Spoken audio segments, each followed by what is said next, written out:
Hi everyone, I'm Daryl, the founder of Overmugged, and today I want to share with you how we help students go from a D7 to A1 in just under 4 months. Now, why am I sharing this with you? That's because we have used this same method working with thousands of Overmugged students year after year, helping every batch of students achieve significant improvement. Now, about 70% of our students every year score either an A1 or A2 at O levels. Most of them, when they first started with us, they were scoring a D7, some of them maybe a C5, C6.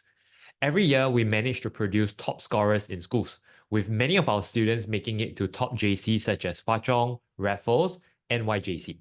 Majority of our IP students in our IP program are within the top 80th percentile in their school cohort. Within the span of 2.5 years, Overmugged has grown to be the trusted tuition brand, serving thousands of students every year.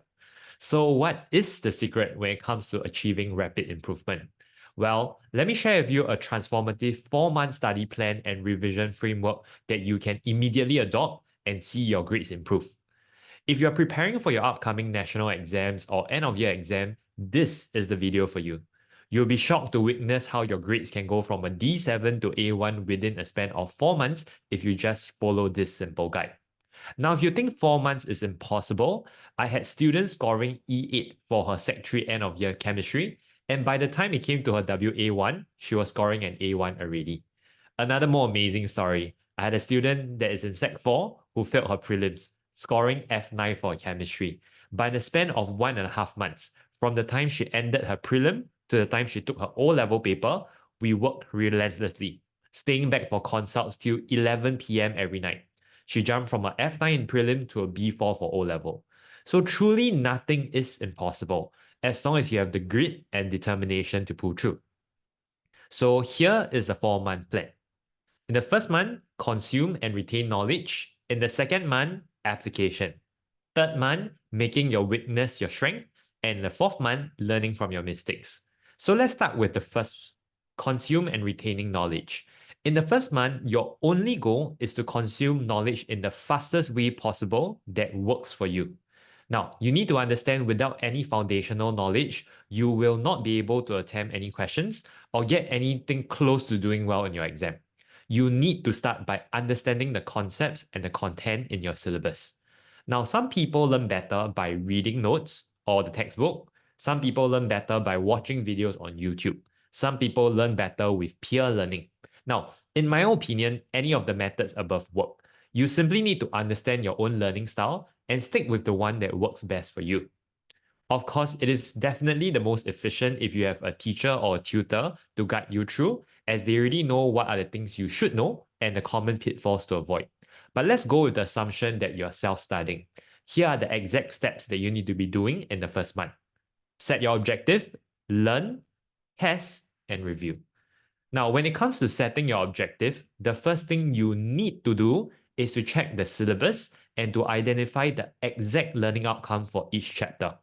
If you have a copy of Overmugged's curated notes, this is already clearly outlined for you at the start of every chapter, informing you on exactly what is in your syllabus, what you need to know, and what can actually be tested for each chapter. This reduces the time wasted on learning content that is out of your syllabus.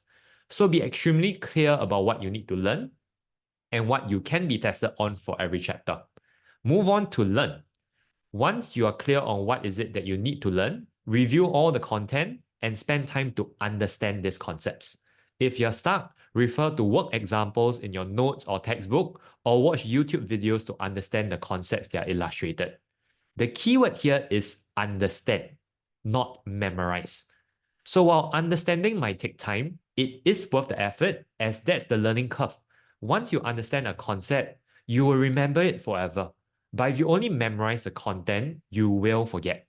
It's the same as riding a bicycle, right? Once you learn how to balance, steer, and pedal, you will never struggle with cycling again because your body understands that's how cycling works. If you have a tutor or a teacher that you are working with, be sure to approach them and clarify any doubts that you might have. So one thing that tutors at Overmugged we ensure is to never leave any students with any doubts, because we know that when there are doubts, the doubts will only grow over time if left unattended. So always seek to clarify any doubts at this stage. The third thing you need to do is to test yourself. I want you to go back to the learning outcomes and see if you're able to explain to yourself what the concept talked about. How is it like? You need to be clear about it. If you're able to explain it as though you're teaching someone else about it, it usually means you're good to go. Otherwise, review. During the review stage, you want to revert back to the parts where you're still uncertain about and check through them again. Keep digging, keep trying to understand until it finally makes sense.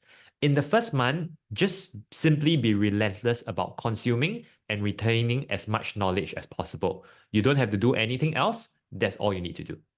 Now, once you're done with that stage, you can move on to the second month under stage application. At this point, you have absorbed all the knowledge that is required. The next most important thing to be doing is the application of this knowledge to actual questions that will be tested in the exam. Now, there are different types of questions that you will encounter in exams.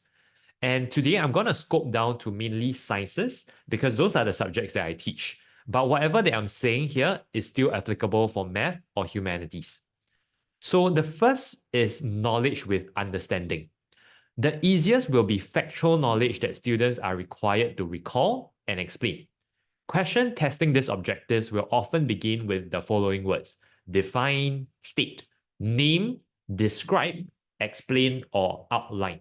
This will make up approximately 45% of the marks, with about 15% allocated to recall. Recall is usually meaning your definition questions. The other kind of questions that you'll be expected to do will be handling information and solving problems. This amounts to about 55% of the marks in an exam. These are exactly the kind of questions which require the use of principles and concepts within the syllabus and having to apply them to different situations to make deduction to a novel situation. Now, question testing these objectives will often have the keywords predict, deduce, suggest, calculate, or determine. These are the kind of questions that require much stronger application and reasoning skills.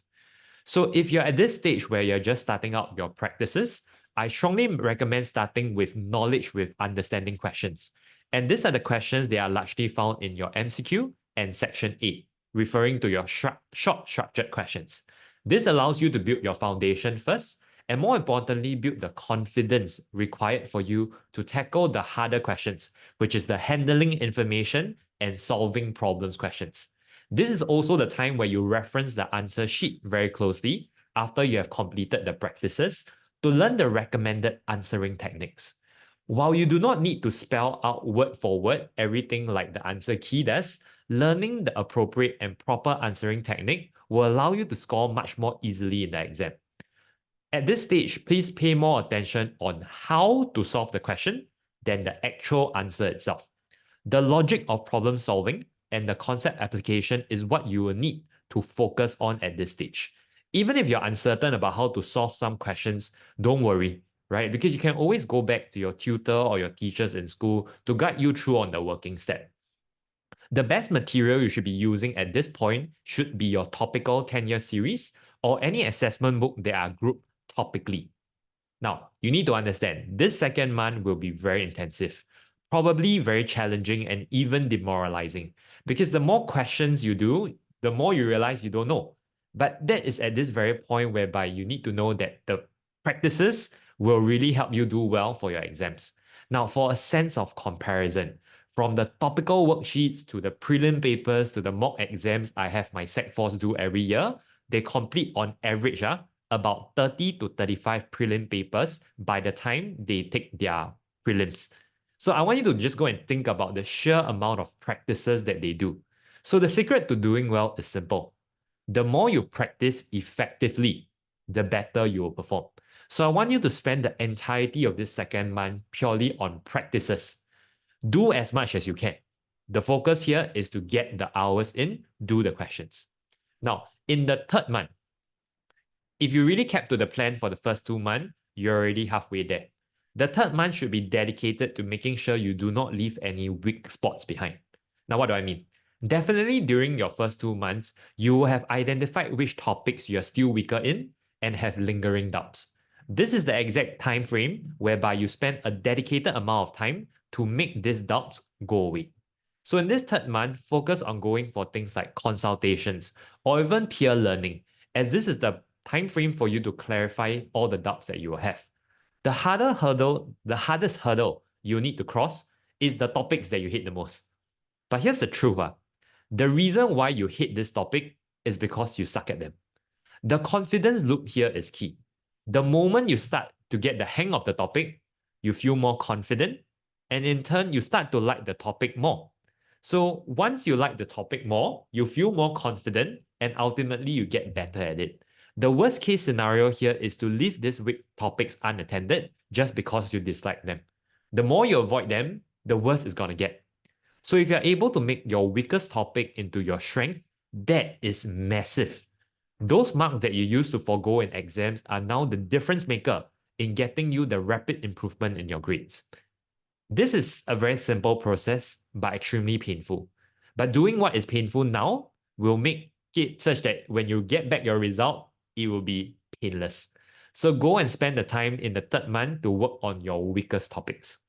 Finally, in the fourth and final month, you're at the very final step to complete your transformation to A1. At this point in time, I recommend you stop doing practices. Yes, you heard me right. Stop doing practices, but instead focus your time and effort on reviewing your past mistakes. The months where you spend doing your practices, making errors, clarifying your doubt, it is time for you to sit down to analyze what went wrong and how to avoid making the same mistakes again. Once bitten, twice shy. But students still get themselves bitten for some reason. So learning from your mistake is going to be transformative as you're now growing, being a smarter version of your previous self. If you can now avoid all the mistakes that you have made previously, learn from it, you will be in a very safe space. So what I recommend you to do is to go through all the practices you have done, identify all past questions that you have attempted wrongly, re-attempt them, review and analyze, document what the learning points are, and keep an active list that you can look at before your exams. If you're still making the same mistake, it just means that you haven't learned. So go and learn and upgrade yourself. And there you have it, a transformative 4-month plan that you can immediately adopt to prepare yourself for your upcoming national exams or your end of year exams. I know many of you might be struggling and finding it difficult to catch up in school. Either the school notes are lacking, your teachers are not providing the guidance that you need to learn effectively, but that's okay. Take charge of your learning. The good news here is I have something free for you. So on our website and our Telegram channel, we have created free notes for every single chapter, for every single subject, and you can easily access them for your own revision. Now, you'll find that to still be insufficient, you can always purchase one of our sought-after curated notes. We sell this thousands of copies every year because it contains concise concepts, worked examples to help deepen your understanding. We also have tons of free revision sessions posted on YouTube, with the most recent one being our WA2 topical revision. Lastly, if you want to know what it feels like to be an Overmugged student, come sit into one of our group tuition classes for free. Then you'll understand why thousands of students select us as their trusted tuition brand to guide them towards excelling at their national exams. If not, I wish everybody who watched to the end the best of luck, and remember, study smart.